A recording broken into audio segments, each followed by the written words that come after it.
பாத்தீங்கன்னா இப்ப எங்க பார்த்தாலும் ரயில் நிலையங்களை ஹிந்தி அறிவிப்புன்ற மாதிரி சொல்லி வந்தாங்க. திருமுருகன் காந்தி உள்ளிட்டவர்கள் இப்ப கிளம்பியிருக்காங்க. அதெல்லாம் எப்படி சொல்றீங்க? அதாவது திமுக தேர்தல் வரும்போதெல்லாம் ஒவ்வொரு யுத்தியை கையாளுவாங்க. அதில் இருந்தால் போர்டில் அது பாட்டு நமக்கு தேவை தமிழ் இருக்கணும், எல்லா இடத்துலையும் தமிழ் இருக்கணும். ஆனால் அதை வச்சு அரசியல் பண்ணுறாங்க. இன்னைக்கு மொழி தெரியாமல் இன்னைக்கு எவ்வளோ பேர் இருக்கிறாங்க. வட இந்தியாவில் வந்து இங்கே வந்து எல்லாம் தமிழ் படிக்கிறாங்க, தமிழ் பள்ளிக்கூடத்தில் சேர்றாங்க, படிக்கிறாங்க.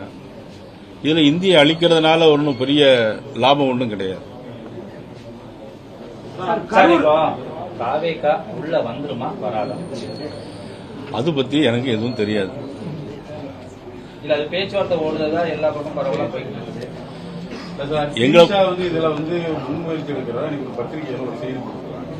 அமித்ஷாவை அவர் சந்தித்து நேரடியாக இல்ல அது பத்தி எனக்கு எந்த கருத்து, நான் டெல்லிக்கு போகல, அது பத்தி எனக்கு எந்த கருத்தும் தெரியாது. தாவேக்கான்னு சொன்னதுனால ஆதவ் அர்ஜுன் தமிழக வெற்றி கழகத்தில் இருக்கக்கூடிய ஆதவ் அர்ஜுன் நமது மதிப்புக்குரிய திரையுலகினுடைய முடிசூடா மன்னனாக இருக்கக்கூடிய மதிப்புக்குரிய ரஜினிகாந்த் அவர்கள்,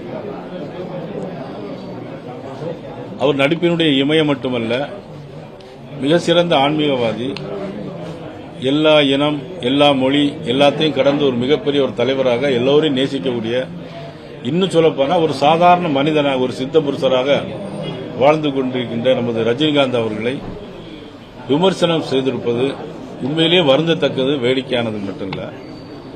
நான் என்ன நினைக்கிறேன்னா, இது அந்த கட்சியினுடைய தலைவர் ஏன் கண்டிக்கல அப்படிங்கறத எங்களுடைய கேள்வி.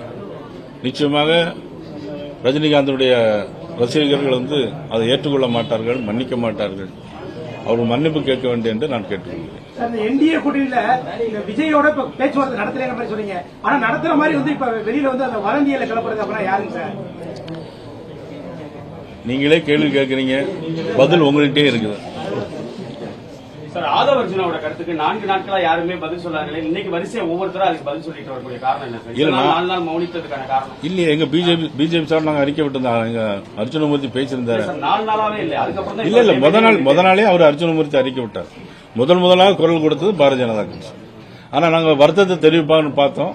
அது பிறகு பார்த்தா இல்ல, அப்புறம் நேற்று நான் மறுபடியும் சொன்னேன். இன்னைக்கு அதுக்கும் வருத்தம் தெரிவிக்கல. தேர்தலுக்கு இன்னைக்கு குறுகிய காலம் தான் இருக்கு. நீங்க இன்னைக்கு தொகுதி பங்கெல்லாம் நிறைவு செய்யாம இருக்கீங்க. உங்களுக்குள்ள ஏதோ சிக்கல்லாம் இருக்குன்னு சொல்றாங்க சார். ஒரே தொகுதியை மாத்தி 2 பேருமே கேட்கறதுனால சிக்கல் இருக்கும். எங்களுக்குள்ள எந்த விதமான சிக்கல்களும் இல்ல. தேர்தல் தேதி அறிவிச்சாச்சு. இன்னும் 30ஆம் தேதி வரை நாமினேஷன் போடலாம். 15 நாள் இருக்கு. அதை பத்தி எங்களுக்குள்ள எந்த விதமான சிக்கலும் இல்லை.